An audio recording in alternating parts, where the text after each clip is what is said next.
Okay, let's just start with this. Is Netflix completely like, are they done? I don't think they're done. I think I don't know. 200,000 subscribers lost in Yeah, a I mean, single they quarter? had 220 million. It's going to take a while for that to completely get rid of all their subscribers. They did expect to apparently gain 2.5 million subscribers, and I think they're going to have to can that. I didn't know all of this was going on, but like a week or two ago, I canceled a Netflix subscription that I had like Yeah. effectively gifted to my girlfriend because I don't really watch TV. Because I was going through like credit card statements and I was like, "Whoa, this is a lot more expensive than when I originally signed up for you. Can Yeah, we for cancel sure. this?" Because I didn't even know that they upped their rates. I guess their email for that went into my like advertising junk. Right. So I had no idea. And they upped it by like quite a bit. Like I feel like I'm paying Oh yeah, significantly more than I used to. it's Um, very substantial. yeah, it's a lot. Like it's a lot of money. I think one of the problems that they have is that their shows, I think pretty much all shows these days are extremely expensive to produce. Um, Yeah. and it's difficult to sustain. Also, like sending that much data out, it's really expensive. It just is. Yeah. We Um, legitimately actually know that what yeah. they do is really hard. Yeah, Like and they are kudos very, Netflix. very good at it. They are extremely Yeah. good at it. Like they actually have people that work there that are masters at that type of stuff. So like I'm sure they do a very good job of making it efficient, but it's still really expensive. And it's this case of I saw people talking about it on the tweeters, but it's one of those cases of where a lot of the share price or share value of Netflix was based around this infinite growth idea. Um, they stopped the infinite growth and the share price tanked. There's speculation that their company is going to see a significant further dive. Like there's a highlight here saying they're projected to lose another 2 million by June.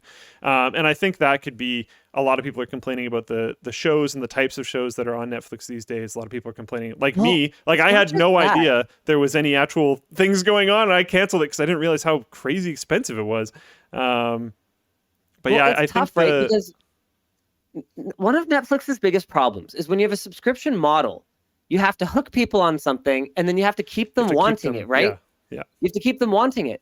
And Netflix has developed this really bad habit of running killing a shows. season Yeah, or two seasons of a show and then just rug pulling people over and over and over again. And you get jaded. You don't yeah, want to get absolutely. you don't want to get hooked anymore because you're just like, imagine if your dealer, okay, stopped being able to give you the drug you like. Well, if and I if think every time they gave you something new and they gave it to you for a bit and they were like, sorry, I can't get that anymore, and you go through this you're awful getting something withdrawal different. and Yeah, they're like, okay, but here's something different, why don't you try this one? And you're like, okay, all right, yeah, I could get into this, I like that, but boom, cold turkey withdrawal. Like, it's not a good cycle. People don't want that. mm-hmm, mm-hmm. And it's been I think such a pattern for them. And a big part of it is, like you said, the shows are so expensive.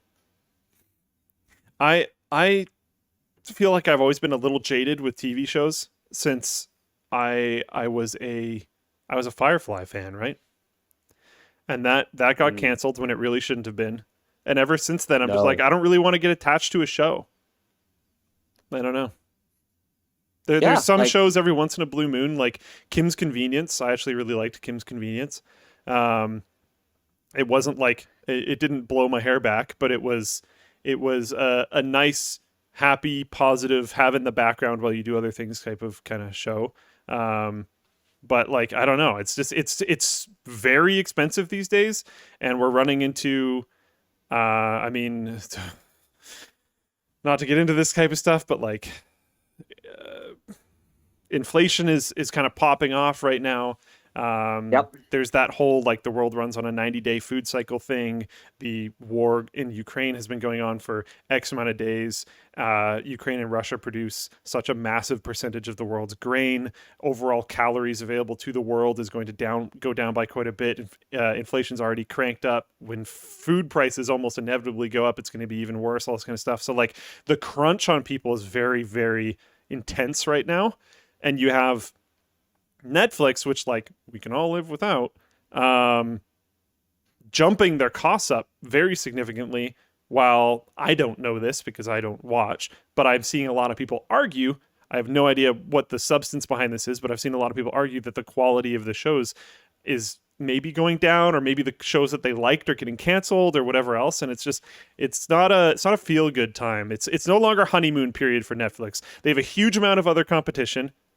The shows are tenuous, and the costing is going way, way, way up. So it's, yeah. And you know what? Here's another problem. All I'm doing is pointing out problems. I'm not actually coming up with any solutions, because if they did the opposite of what they're doing now, I described starting shows and ending them prematurely as rug pulling. But you know what the opposite of that is?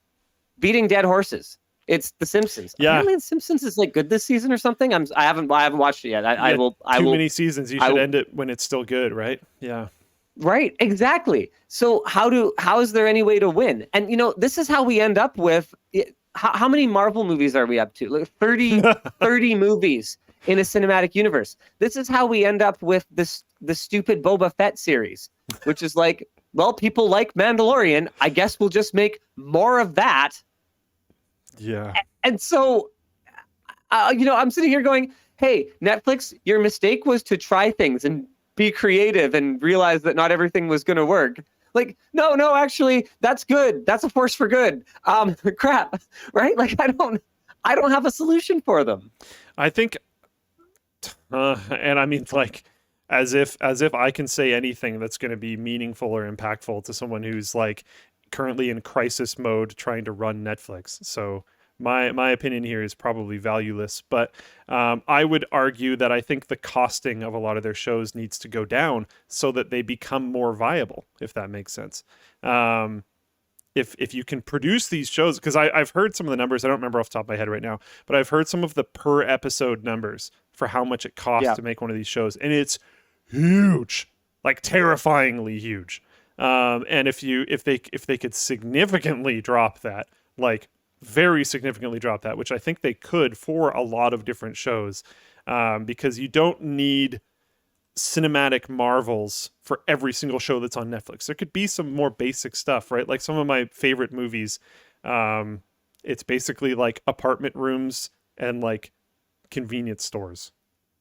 Like these are not expensive places to film in. And if you try to make more stuff like that, which is cheaper to produce, it's not as much of a burden to keep it going for the fans that do like it.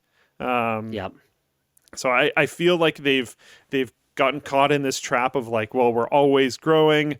The stock is really strong. Let's just keep pumping these like basically huge lattice of Halo product type shows. And then when they don't work, just can them. And I think people are just a little jaded about that. Yeah, someone mentioned The Office. Yeah, one of the most successful, still watched, incredibly intensely popular shows of all time is filmed in like an office building. Yep. Sure, they have a few episodes here or there which are quite extravagant, but a lot of it is just people sitting around in an office building. Like you can create fantastic stuff with not the insane budget that they have now. And I think that should have been more of a focus significantly more in the past. I don't know what can necessarily save them now. A lot of people are pointing out, hey, Linus, like there's a middle ground here. And you're right. You should end the show while it's still good rather than canceling it when you couldn't make it work. Like wrapping things up, giving people closure is something we don't get nearly enough of in TV series these days. That's totally true and that's totally fair. But it is one of those things that's really hard to get right when you have all these conflicting voices in your ear, right? Oh, yeah. You've got your shareholders going like this.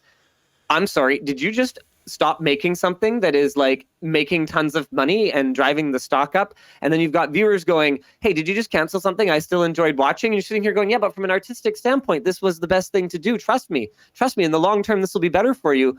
And people don't necessarily want what's good for them. And it's really tough, right? It's tough. It's hard to get right is all I have to say about that. Yeah, Chaos 5 mentioned the other issue is other streaming companies are putting out stuff too. Yeah, I mentioned that. There's lots of competition for Netflix now, and for almost Netflix's entire life, there was none. Like it was Netflix had this extremely long run of practically no competition, which was stunning to me for years. Yeah. Because it just made no sense to me. Like when Disney started putting shows on Netflix, I was just straight up stunned. Thanks for watching, and thanks to Secret Lab for sponsoring this week's clips. Secret Lab chairs are engineered to keep you comfy, and with up to 5 years of warranty and a 49-day return policy, you're covered if anything goes wrong. Head to the link in the description to get your Secret Lab chair today.